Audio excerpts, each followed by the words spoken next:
Godmorgen folkens, velkommen til den her video her. I går på coaching, der havde jeg en af vores kunder på coaching, og vi snakkede lidt omkring hendes funnel, og vi gennemgik funnelen og kiggede på tallene.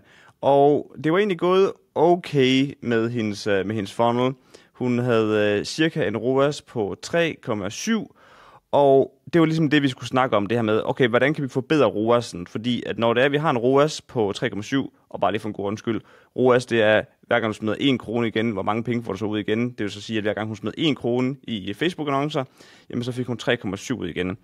Og det var okay, men vi ville gerne have en højere ROAS, fordi at spændet på nuværende tidspunkt var ikke ret højt.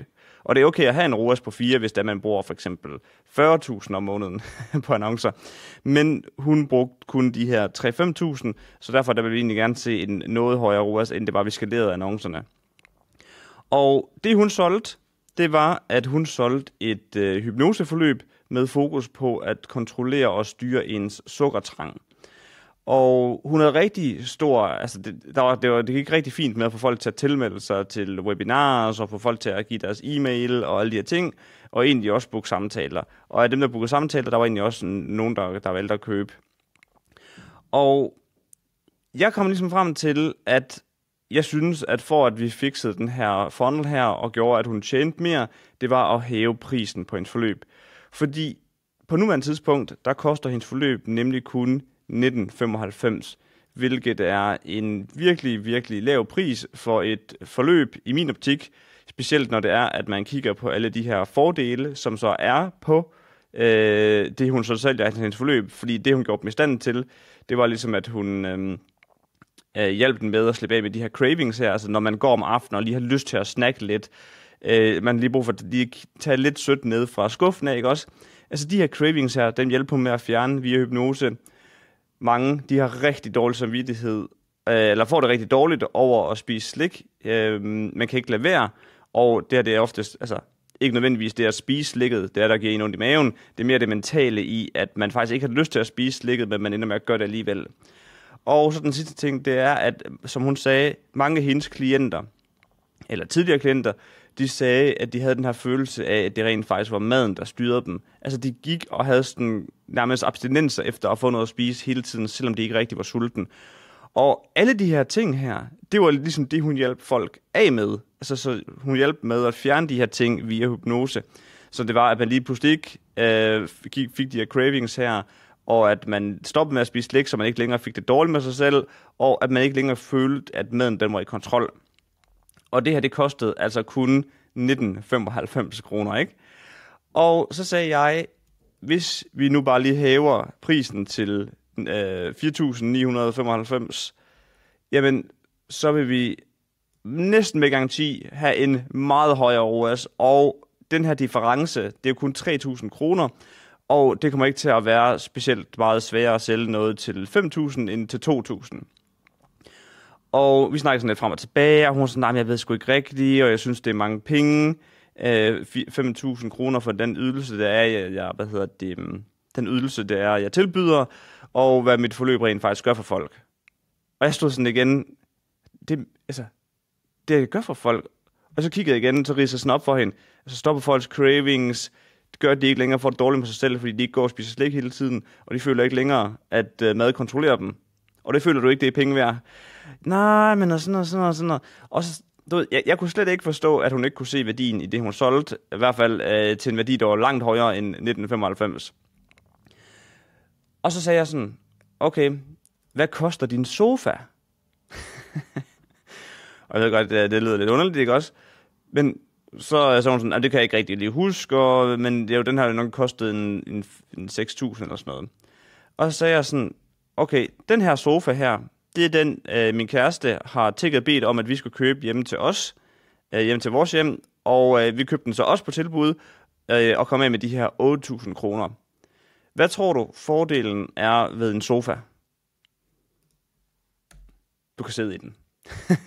Min kæreste vil selvfølgelig argumentere for, at så fordi den er flot, så har man mere lyst til at være i sit hjem, og man har det bedre med sig selv, fordi at ens hjem er flot, og bla bla bla. Alt sådan noget der, det tror jeg ikke på, fordi at Du kan jo købe en sofa, der var lige så flot til meget billigere penge, eller endda finde den i genbrugen til 200 kroner. Så der er ikke rigtig nogen fordel ved en sofa. Men alligevel så bruger folk tusindvis af kroner på en sofa. Altså, der er nogen, de betaler jo 16.000, 20.000 for sofaer osv., hvor der er absolut ingen udbytte nærmest i den her investering, der de har lavet i sofaen. Men hvis nu, at du fik en person, som havde de her problematikker, altså det var noget, der plagede deres liv. Hvis de kunne betale dig 5.000 kroner, og de her ting ikke længere vil være et problem, tror du så, at værdien af det er værd, hvis du sammenligner det med en sofa? Og så var hun sådan, jamen det kan jeg jo godt se jo. Så er det jo meget mere værd det herovre. Altså mit forløb.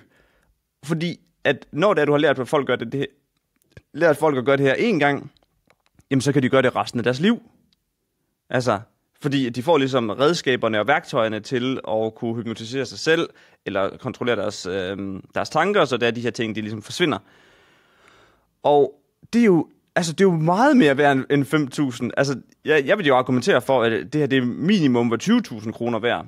Så nu 5.000 kroner, hvis du sætter til 5.000 kroner, det er jo en kæmpe deal. Altså, det er jo virkelig, virkelig en god pris.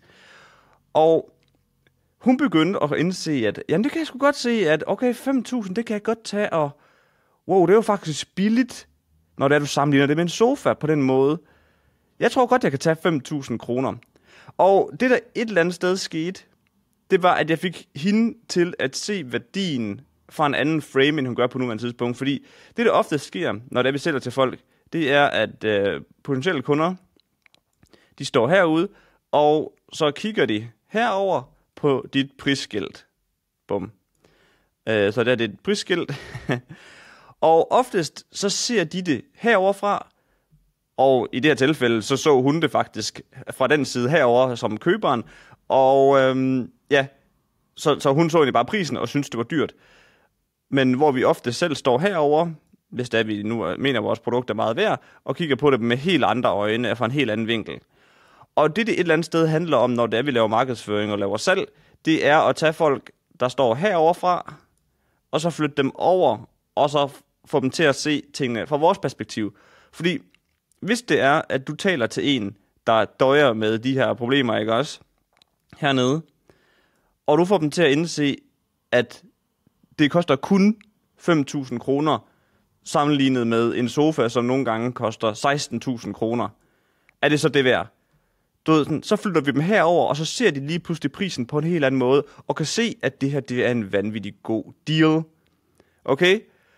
Og hvordan man helt præcis gør det her, det er selvfølgelig det, jeg snakker om i alle mine andre videoer, men pointen med markedsføring langt hen ad vejen, det er at få folk til at indse værdien af det, du sælger, fordi så kan du ofte tage langt højere priser.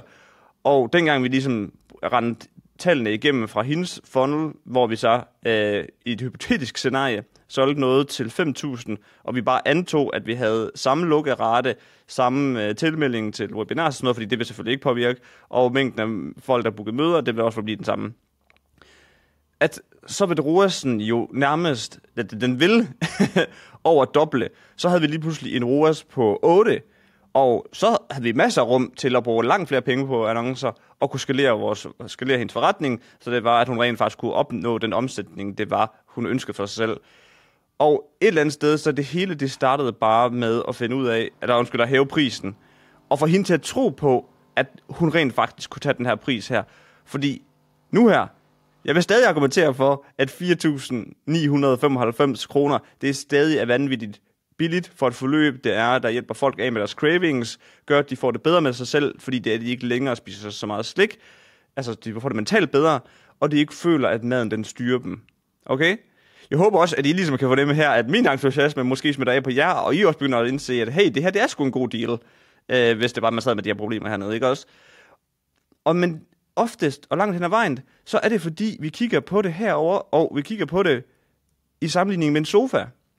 Hvis jeg ikke havde haft sofaen her, så har du ikke set det på samme måde, som hvis jeg bare har sagt, det koster 4.995. Måske jeg godt kunne overbevise dig ved at sammenligne, eller ved at sige de her ting hernede, ikke også?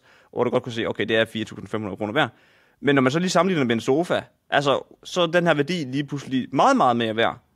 Og det er det, at det egentlig bare et eller andet sted handler om. Jeg ved godt, det er jo totalt side note, men at få folk til at indse ens pris, og en af de bedste måder at gøre det på faktisk, det er at sammenligne ens pris med noget, der er helt latterligt. Jeg har også set en, der solgte noget, der også var sindssygt billigt, hvor at hun framede det på den måde, at hendes forløb faktisk kun kostede det kostede at køre fra DSB, med DSB fra Aalborg til København og tilbage igen. Og igen, det er virkelig også et godt sælge, hvor at hvis det er, at man siger, du lærer de her ting i bytte for det vil koste at køre fra Aalborg tilbage igen, tur og tur med DSB. Du ved, sådan, så forstår man lige pludselig værdien af det, man sælger. Men ja, så det var bare lige en kort fortælling omkring det her med at få folk til at indse værdien af det, man sælger, og hvordan man kan tage højere priser, fordi det her med at tage højere priser oftest er det, der skal til, eller i hvert fald hjælper sindssygt meget på at få en funnel, der performer, og en forretning, der rent faktisk tjener penge. Så med det sagt, så vil jeg sige tusind tak, for at du så den her video her. Jeg håber, du fik masser af værdi ud af den. Og hvis du gjorde, så meget gerne del den med en ven, der er selvstændig, eller som du ved, der kunne få brug for den viden, der er i den her video her.